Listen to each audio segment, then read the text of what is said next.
Nos hace mucha ilusión recibir de nuevo en este programa a una de las pocas personas que puede presumir de tener un teatro.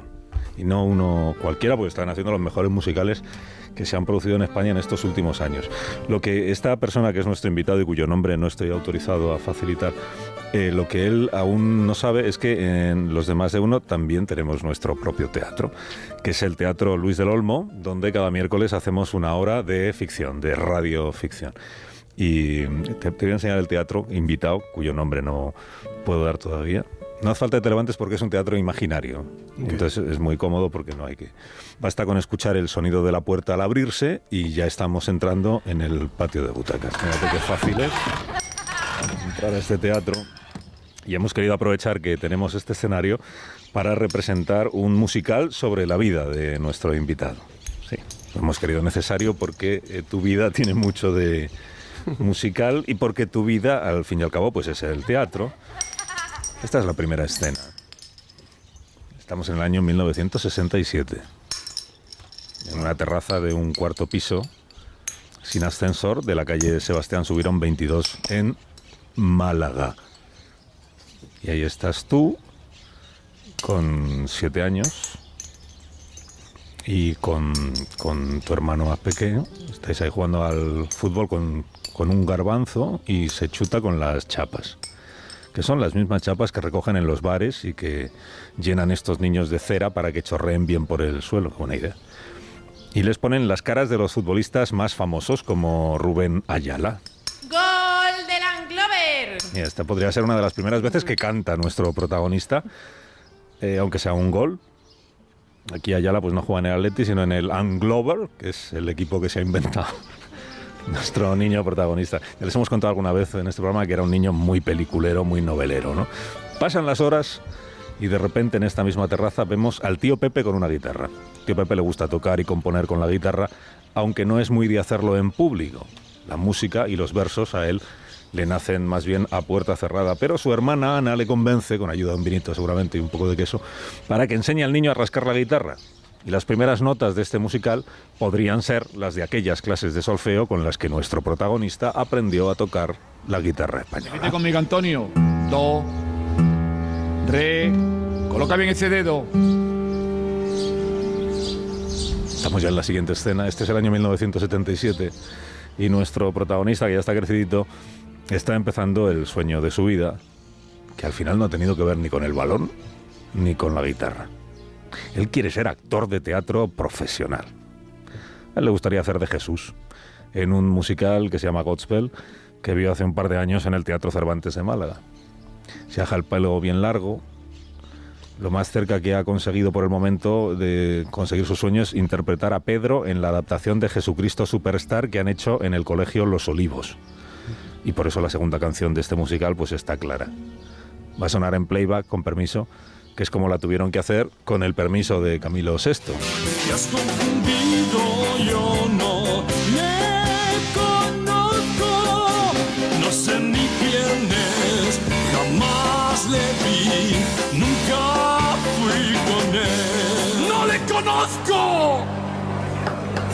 Ya la siguiente escena tiene lugar en Madrid en el año 80, tiene 20 años ya el protagonista, y ha venido a Madrid a ser actor, pero no le ha salido igual como él quería, así que esta noche ha decidido que se vuelve a Málaga. Ya tiene el billete de tren. Y está aquí en la cafetería del Teatro María Guerrero, esperando a que ese camarero, el de ahí, le pase un bocadillo de Strangis. Por eso la tercera canción de este musical podría ser aquella que le cantó su amigo Joaquín mientras comían una paella malísima. La acababa de componer y decía... Allá donde se cruzan los caminos, donde el mar no se puede concebir,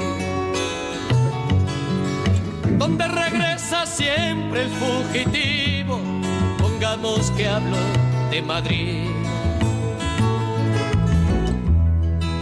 Saliendo de la cafetería del Teatro María Guerrero, el protagonista se detiene un instante porque se le ha ocurrido una idea. Perdona. ¿Sí? Eres Alicia Moreno, ¿verdad? ¿Trabajas en la administración del teatro? Sí, ¿qué quieres? Perdona, es que mi nombre es Antonio Domínguez Bandera y quisiera saber qué hay que hacer para trabajar en el Centro Dramático Nacional. Pues preséntate a unas pruebas. Dame tu número de teléfono. ¿No lo sabes? No, es que no tengo teléfono. Vaya.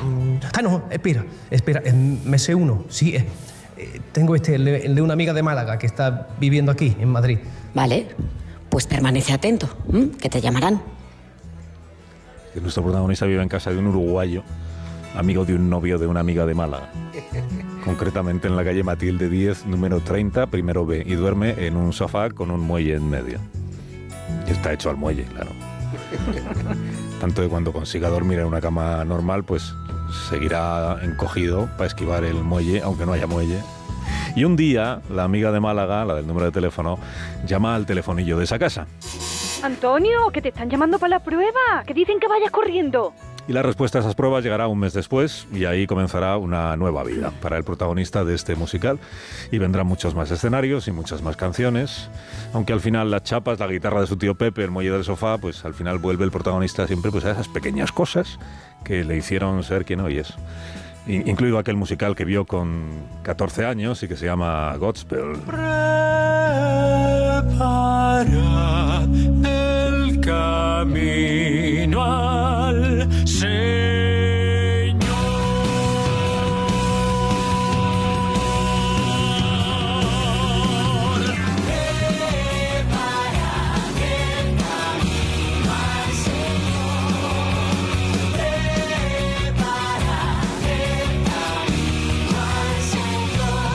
Bueno, nuestro protagonista, yo creo que lo ha de toda España, pero es Antonio Banderas. Buenos días, Antonio. Muy buenos días. Bienvenido. Estoy asombrado de la cantidad de datos, porque algunos son datos que incluso yo ya había olvidado. Por ejemplo, la calle Matilde 10. ¿Tú sabes quién era Matilde 10? La verdad es que no. Mira que hay calles en Madrid, ¿no? Bueno, pues la primera calle donde yo casualmente me voy a vivir es una calle dedicada a una actriz malagueña que se llamaba Matilde 10. De principios de siglo. Qué bueno.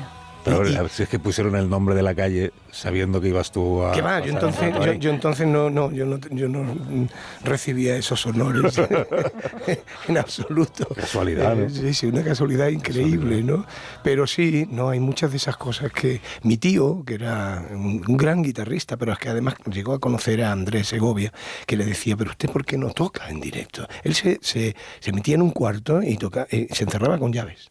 Y solamente en los cumpleaños de su nieta o en Navidades se reunía con la familia y él salía y tocaba sus composiciones, componía y escribía música.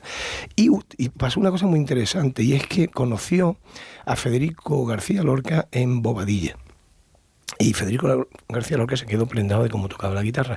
Y entonces Federico llevaba una guitarra y se la cambió. Y le dijo, yo le voy a dar mi guitarra, pero usted me tiene que dar la suya.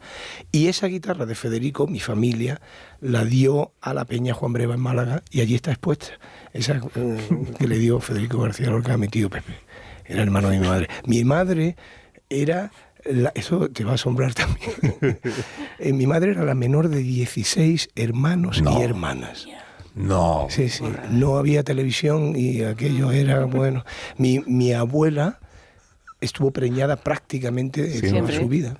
Mi madre nunca la conoció. Mi abuela murió a los 2 meses de haber nacido mi madre y fue criada por los hermanos. Y mi abuelo murió en la guerra de África. Entonces, mi madre nunca conoció a sus padres. Ella fue criada por hermanos que ya tenían 28, 29 años cuando ella nace. Y uno de esos hermanos era mi tío Pepe, el que tocaba la guitarra. Ese fue el que crió a mi madre. Ese era casi como mi abuelo. Y los documentos sonoros que hemos ofrecido, ¿qué te parece? Tú no sabías que estaba grabado el momento en el que tú le dices a Alicia Moreno... Yo no llevaba micrófono, entonces no sabía que alguien lo estaba grabando. Pero aquello fue crucial, porque depende en un momento determinado de tu vida de tomar una decisión, bajar unas escaleras y hacer esa pregunta, o de marcharte. Y a lo mejor si me hubiera marchado, pues no estaríamos hablando ahora, y mi vida probablemente hubiera tomado otros derroteros, o no. Muchas veces lo he pensado, digo, hubiera llegado a los mismos lugares por otros caminos. No lo sé. No se puede saber, ¿verdad? Esas cosas son curiosas. No se puede saber salvo que seas novelista. Ya, entonces tú eliges cómo quieres. Sí, esto de Las novelas estas de que alguien, por lo que sea, es una reconstrucción histórica, pero pasa lo contrario de lo que en realidad sucedió. Sí. Entonces cambia completamente. Es que esta mañana leí una columna que iba sobre la Conjura contra América. Sí, quítate los auriculares. La Conjura contra América, que es una película, digo, bueno, también han hecho película o serie, pero es una novela de Philip Roth que es cómo habría sido la historia de Estados Unidos si en lugar de ganar las elecciones Roosevelt las hubiera ganado Lindbergh, que era pro-nazi. Fíjate. Esa es la novela más actual que te puedas encontrar. Fíjate. Pero claro, tiene un giro final la novela de tal manera que pasa lo que tiene que pasar para que el curso de la historia de Estados Unidos sea el que conocemos. Durante 4 años hay un periodo fabulado en el que quien gobierna es un pro-nazi, pero luego se rehace la cosa, ¿no? Pero luego se reorienta la historia para que el resultado sea el mismo. Entonces, si eres novelista puedes hacer eso, si no, no lo puedes plantear. No lo podemos, pero a veces sí que lo pienso, porque mi vida da unos saltos muy impresionantes, no solamente con mi venida a Madrid, el más impresionante fue mi ida a los Estados Unidos. Pero hay cosas que... Fíjate que creo que lo más impresionante es que regresaras de Estados Unidos. No, pero yo ahora... Yo estoy viviendo ahora mismo la época más feliz de mi vida. Sí, porque Málaga se ha convertido en mi Ítaca personal. Después de dar viajes por todo el mundo, poder regresar a casa sin complejos de inferioridad, como antes tenía, porque yo veía lo que pasaba en otros países, yo decía, yo eso nunca tendré acceso, y de pronto empiezan a caerse todos esos mitos y te ves que sí eres capaz, que puedes acceder a esas cosas que parecían imposibles, y entonces regresas y lo que quieres es poner en funcionamiento una forma de vivir y una forma de entender el arte y de entender el teatro. Y el teatro para mí ahora mismo es muy importante porque frente a todo lo que está pasando con las nuevas tecnologías, esa especie de cerebro de cristal que nos han metido en el bolsillo y que comanda prácticamente nuestras vidas y que está dañando muchísimo, yo creo, a la gente joven, a la que le está dando tiene un déficit de atención extraordinario, ¿no? Porque las noticias rápidas, el scroll, esa cosa que se llama el scroll de viendo cosas, ¿no? Y el teatro conserva todavía frente a la inteligencia artificial esa cosa que se llama inteligencia humana y que nos estamos olvidando de ella, ese espacio tan pequeñito donde ocurren cosas muy grandes, donde un grupo de personas casi de forma religiosa se sitúa frente a otro grupo de personas para reír, para emocionarse o simplemente para reflexionar sobre el ser humano, sobre la vida y profundizar sobre ello. A mí me parece una cosa absolutamente mágica, siempre me lo ha parecido. Yo no soy actor por el cine. Yo soy actor por el teatro. El teatro es lo que a mí me llamaba la atención. Me llamaba mucho la atención porque mi padre y mi madre eran muy aficionados al teatro. Y desde que éramos muy pequeños, mi hermano y yo asistíamos a las temporadas que llegaban a Málaga o las compañías de Madrid y tal.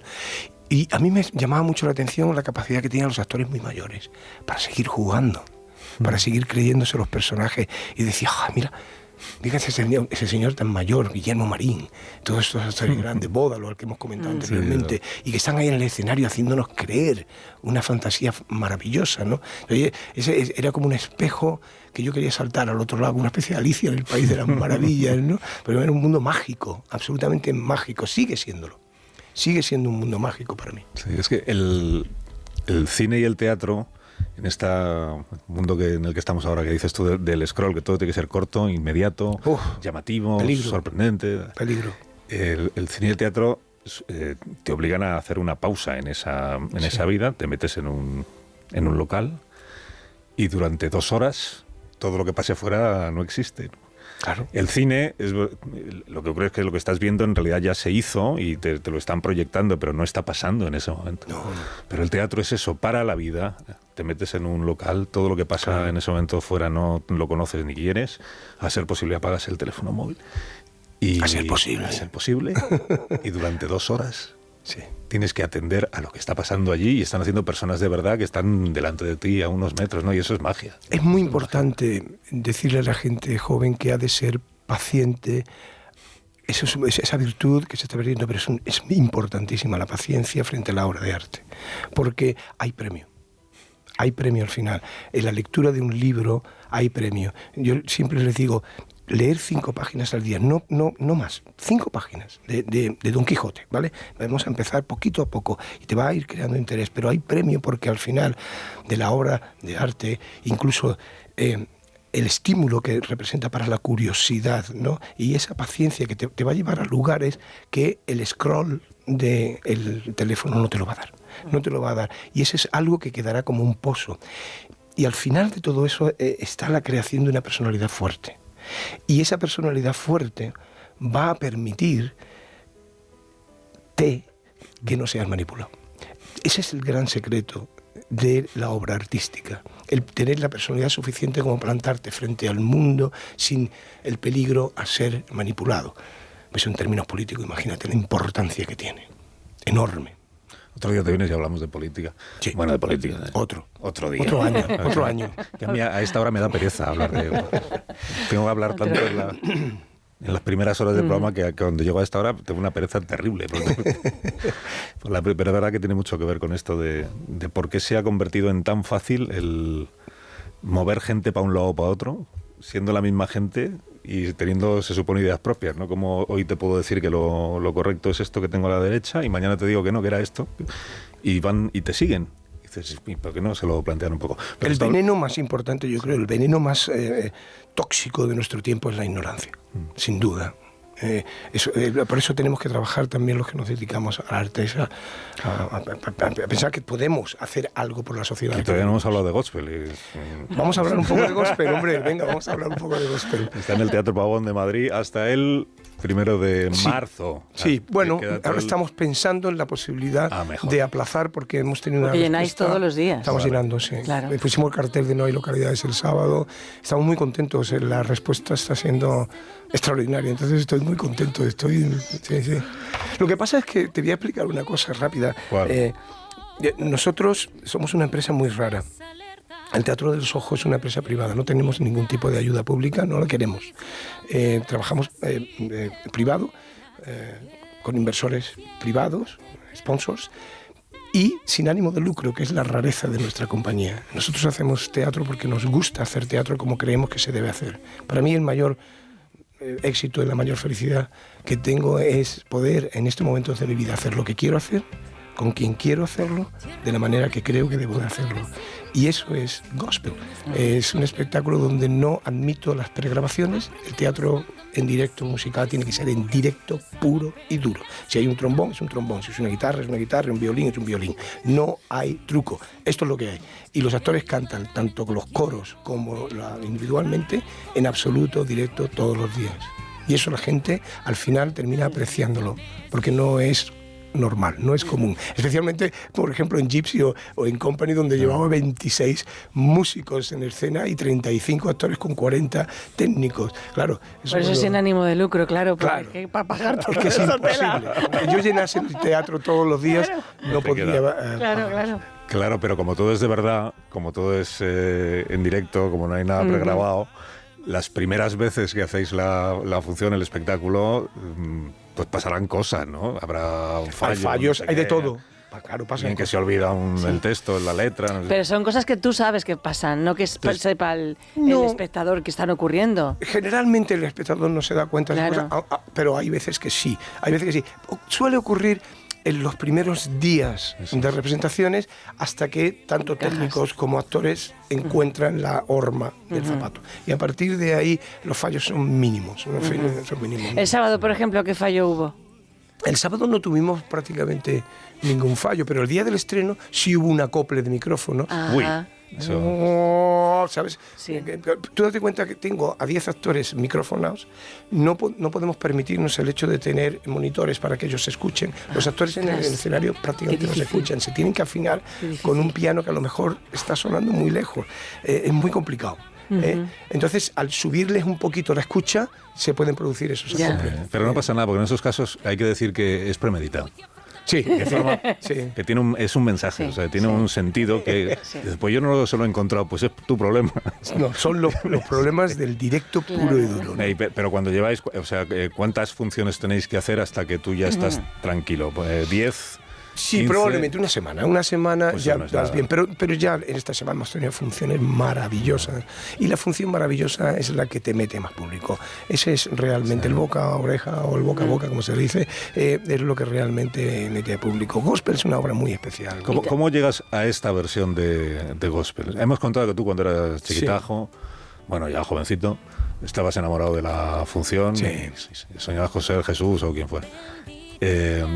¿Cuándo te reencuentras con gospel? Con la adaptación de Emilio Aragón, Sí, yo para hablo- luego convertirla en la que tú has, Sí. en la que tú has querido. Primero, Emilio me invitó a un programa de televisión que él estaba haciendo en aquel momento y entonces se lo propuse. Le dije, oye, ¿qué te parece si producimos juntos esto? Y él me comentó que su hermana Rita Irasema había estado en una de las compañías de gospel que lo hizo en el año 75 aquí en Madrid. No se ha hecho en 50 años en Madrid gospel. Y entonces me dijo que sí. Y entonces lo producimos con su compañía Caribe y con el Teatro del Soho. Pero yo en aquel momento venía a Madrid a representar Company, entonces no pude estar pegado a la dirección, estuve pegado a la producción y ayudando desde ese punto de vista. Cuando aquello ya pasó, la compañía salió de gira por toda España, pero yo tenía una versión muy específica en mi cabeza, donde al grupo de actores les daba una identidad que antes no tenían, y los hice actores. O sea, y los encerré en una iglesia en ruinas, que además estaba bajo un conflicto armado que se está produciendo alrededor, indeterminado, no sabemos dónde estamos en realidad. Ahí aparecen dos personajes muy inquietantes, que son los que cambian la vida de estos chicos. Pero tú no sabes, al yo hacerlo actores, tú no sabes realmente si lo que está pasando es real o los personajes están interpretando. Y entonces jugamos con lo que se llama metateatro, ¿no? Jugamos mucho con el público y le guiñamos constantemente al público. El segundo acto, en cualquier caso, parece que todos esos actores ya representan la obra que les han propuesto representar y parece que todo tiene un sentido mucho más claro. Pero jugamos con esa inquietud y la teatralidad. A mí eso me gusta muchísimo. El teatro son más preguntas que respuestas. No es como el cine, que es una cosa mucho más realista, que te tienen que cocinar todo para que tú te vayas a tu casa contento y el asesino lo hayan pillado y todas las cosas. Aquí no. Aquí lo que yo quiero es que la gente salga y se vaya a cenar y discutan, porque a lo mejor han entendido lo mismo que han visto de maneras diferentes. No es dar snips de lo que está pasando en el escenario. Estuvo Begoña viendo la función Sí. ¿Qué te pareció, el musical Begoña? del sábado. Me pareció maravillosa, me pareció divertida, me pareció, y mi madre que estaba conmigo muy preocupada diciendo, pero Antonio viene todos los días aquí al teatro, pero todos los días tiene que estar aquí viendo todas las funciones, claro. vaya curro que tiene, ¿no? Porque ahí está controlando a los actores y me pareció emotiva a la vez una función que muy pegada a la actualidad, cuando es una función muy antigua, digamos, Sí. muy pegada a la actualidad, y con unos actorazos que cantan de maravilla, bailan de maravilla y actúan de maravilla. Sí. Gente joven que llena el escenario Sí. y que es una pasada. Son muy disciplinados, muy buenos. Tú date cuenta que gospel en realidad nace ligada al movimiento hippie. En el año 68, primero en Off-Broadway, llega a Broadway en el año 70, todavía con el conflicto muy vivo del Vietnam. Y con una sociedad norteamericana joven que se enfrentaba al gobierno, ¿no? El conflicto del Vietnam terminó en el año 75, cuando estaba en la administración, estaba Richard Nixon de presidente. Pero todo ese tiempo surgieron muchas obras. Hair también era una obra que luchaba contra eso, ¿verdad? ¿Y qué ha pasado? Pues que no hemos cambiado. Seguimos matándonos y entonces la obra sigue teniendo vigencia, ¿no? Como ha tenido la historia de Jesucristo durante todos estos años, es decir, los 2000 años. La gente me dice, pero Antonio, ¿cómo te metes en hacer una obra de teatro? ¿Le vas a protestar a Mozart porque escribió un Requiem? ¿O qué hacemos con el Renacimiento, con Miguel Ángel? ¿Qué hacemos con Leonardo da Vinci? ¿Qué pasó? ¿Destruimos la última cena? Sí, es cierto que hay un resurgir de temas religiosos, ¿no? Porque la gente... Rosalía está ahí, los Javis también con la llamada. Es decir, ahora quizá hay menos pudor de hacer algo... Hay menos pudor y sobre todo hay una necesidad de espiritualidad. Lo que vemos por televisión es terrible. Yeah. Es terrible, la violencia es... a mí el otro día lo comentaba en otro programa, que por primera vez empiezo a tener una reacción física ante la violencia. El otro día vi lo comenté también, pero lo repito, si hace falta, vi a unos miembros de estas brigadas de macarras anti-inmigración norteamericana, los AISE, sacando a una mujer que tendría 30 años a guantazos de un coche, y me dio una arcada, o sea, viendo la televisión, y digo, joder, me está dando asco esto. Ya es una reacción física al ver la televisión. De pronto llegas a una obra como esta, que tiene un punto naif en el fondo, y te vienen a decir las mismas cosas que hemos escuchado durante muchos años. No era amor al prójimo, hablamos del perdón, de la humildad, de la caridad, del otro, no del yo constante, sino del nosotros, ¿eh? Y eso la gente es como un bálsamo. Yo lo noto en el teatro, que lloran porque creían haber perdido esas sensaciones, ¿no? Y Gospel las recupera. Es muy bonito ver las reacciones del público. Nosotros, en realidad, que no queremos ganar dinero, en realidad esa es nuestra comida. Vivimos de eso, de ver que el público sale con una sonrisa y, ¿sabes?, como encantado. Uh-huh. Es muy bonito ver esa especie de terapia que se vive en el teatro todas las noches. Yo te quiero pedir perdón por el público de Madrid, que no sabemos llevar las palmas.